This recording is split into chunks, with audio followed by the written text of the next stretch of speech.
नमस्कार।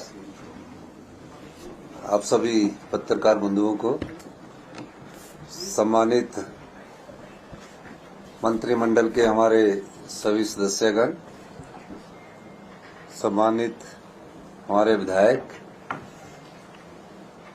सबसे पहले तो मैं आप सबको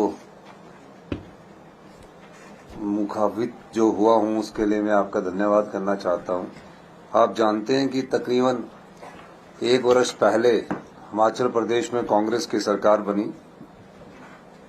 कांग्रेस की सरकार बनने के बाद जिस प्रकार की आर्थिक परिस्थितियां हिमाचल प्रदेश में थी और 14 महीने के कार्यकाल में उस प्रकार की आर्थिक स्थितियों पर हमने नियंत्रण पाया।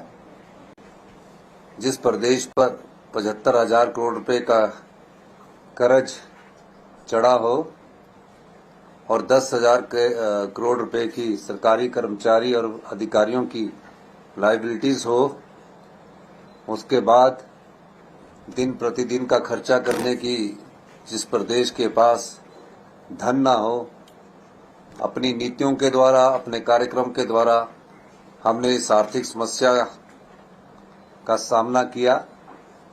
उसके बाद प्रदेश में फिर आपदा आई।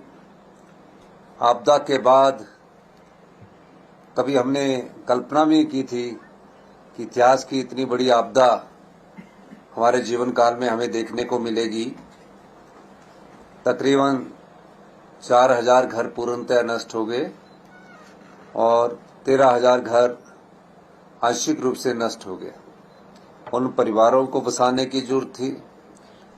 पाई पाई जोड़कर जिस परिवार ने एक घर बनाया होता है, उन घरों को बसाने की जरूरत थी और हमारी सरकार ने उन घरों को बसाने के लिए और जो आंशिक रूप से क्षतिग्रस्त घर थे उस नुकसान का जायजा लिया और हमने नियमों में परिवर्तन किया, कानून बदल दिया उन परिवारों की सहायता करने के लिए।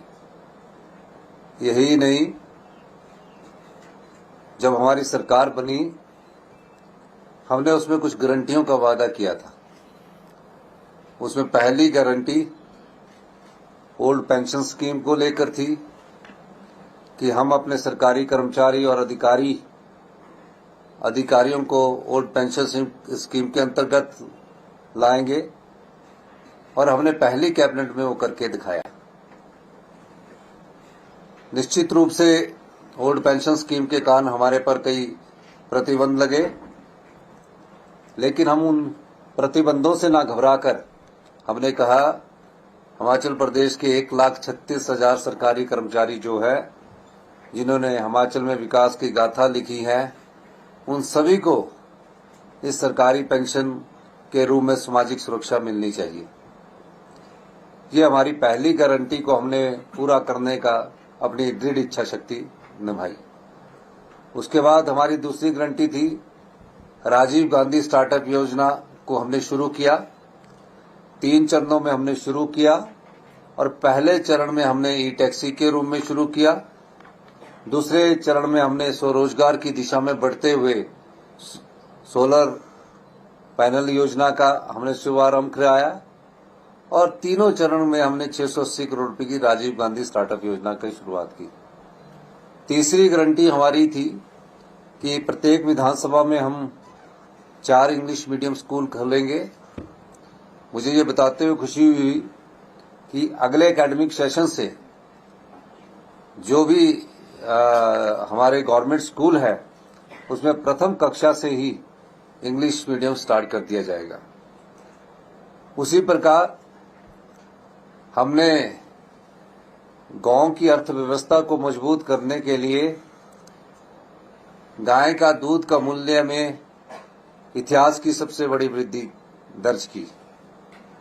जो गाय का दूध मिल्क फेडरेशन सरकारी जो संस्था है हमारी, 32 रुपए किलो खरीदा जाता था, उसको हमने बढ़ाकर 13 रुपए की ऐतिहासिक वृद्धि करके 45 रुपए प्रति किलो के हिसाब से मिल्क फेडरेशन के द्वारा खरीदा जाएगा। और भैंस के दूध में 23 रुपए की ऐतिहासिक वृद्धि की गई मिल्क फेडरेशन द्वारा जो 32 रुपए खरीदा जाता था उसमें 23 रुपए बढ़ाकर 55 रुपए किलो के हिसाब से भैंस का दूध खरीदा जाएगा। गाय और भैंस के दूध का एमएसपी देने वाला हिमाचल प्रदेश हिंदुस्तान का पहला राज्य बना। और प्राकृतिक खेती को बढ़ावा मिले, गोबर का उपयोग किया जाए। गोबर से की जाने वाली खेती पर भी हमने प्राकृतिक खेती के रूप में 40 रुपए किलो के हिसाब से गेहूं और 30 रुपए किलो के हिसाब से मक्का की खरीदने की हमने योजना बनाई। हम हिंदुस्तान के पहले राज्य बने जिन्होंने प्राकृतिक खेती पर एमएसपी को लागू किया। इस प्रकार इन योजनाओं का दायरा बढ़ता गया।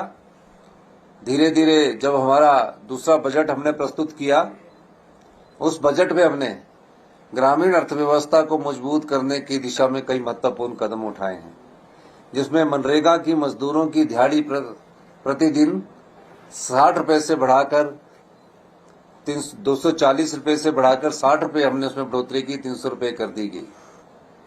कई बार देखा गया राजनीतिक क्षेत्र में सब चीजें 5 वर्ष के भीतर में की जानी होती है और 5 वर्ष के भीतर में की जाने के लिए हमें जनता द्वारा 5 वर्ष के लिए चुनकर भेजा गया। लेकिन मुझे ये बताते हुए खुशी हो रही है कि हम इस प्रेस कॉन्फ्रेंस के माध्यम से हमारी 5वीं गारंटी को पूरा करने जा रहे हैं। वो गारंटी बार बार, क्योंकि विधानसभा के 70 के समय जब मैंने बजट का रिप्लाई देना था उस समय इसकी घोषणा करनी थी, लेकिन हो हल्ला के बीच में वो घोषणा करना मैंने उचित नहीं समझा। आज हम जो हमारी बेटियां 18 साल से ऊपर की उम्र पार कर चुकी है और उनके जीवन भर तक, जब तक वो इस संसार में रहेगी, 18 साल से ऊपर की 80 साल तक की सभी जो हमारी महिलाएं हैं उनको हम इस वित्तीय वर्ष में 1500 रुपया मासिक पेंशन देने की घोषणा करते हैं। ये हमारी सबसे बड़ी गारंटी थी। इस गारंटी को हमने लागू करने का निर्णय लिया है, क्योंकि भारतीय जनता पार्टी के नेता बार बार ये कहते थे गारंटियों का क्या हुआ। हमारी सरकार की सर्वोच्च प्राथमिकता में से एक गारंटी प्रदेश की नारी शक्ति के आर्थिक व सामाजिक उत्थान हेतु प्रति माह रुपया 1500 सम्मान राशि प्रदान करना है। इस लक्ष्य को प्राप्त करने हेतु हमने प्रथम चरण में जिला लाहौल स्पीति की बहनों को इस सम्मान राशि का हकदार बना दिया है। इस कड़ी में एक कदम आगे बढ़कर हमने प्रदेश की लगभग 2,45,000 बहनें व माताएं जो रुपया 1100 व 1150 प्रति माह पेंशन प्राप्त कर रही थी को भी रुपया 1500 प्रति माह पेंशन 1 फरवरी 2024 से प्रदान कर दी गई है। इस योजना का नामकरण इंदिरा गांधी प्यारी बहना सुख सम्मान निधि योजना प्रदेश की बहनों के प्रति हमारी संवेदनशीलता दर्शाता है। इस वचन पूर्ति हेतु हमारी प्रतिबद्धता अटूट है। मैं इस योजना को जिला लाहौल स्पीति के बाद पूरे प्रदेश में लागू करने की घोषणा करता हूं। इसके अंतर्गत प्रदेश के सभी परिवार सीधे सीधे जुड़ेंगे। इस योजना द्वारा हम प्रत्येक परिवार से 18 से 60 आयु वर्ग की बहनों को अगले वित्त वर्ष से इंदिरा गांधी प्यारी बहना सुख सम्मान निधि योजना प्रदान करने का वचन दे रहे हैं। ये गारंटी हमने दी थी और आज हम इस गारंटी को पूरा करने की कोशिश कर रहे हैं। यही मुझे कहना था। आपका बहुत बहुत धन्यवाद। जय हिंद, जय हिमाचल। Thank you.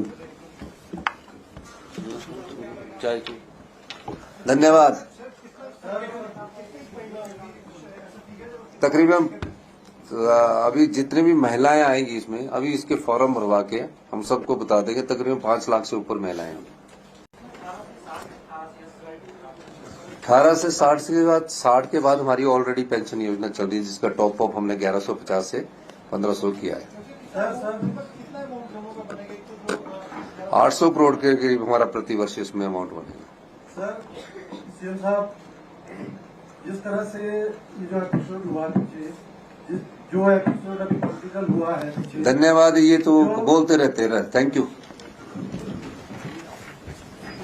जय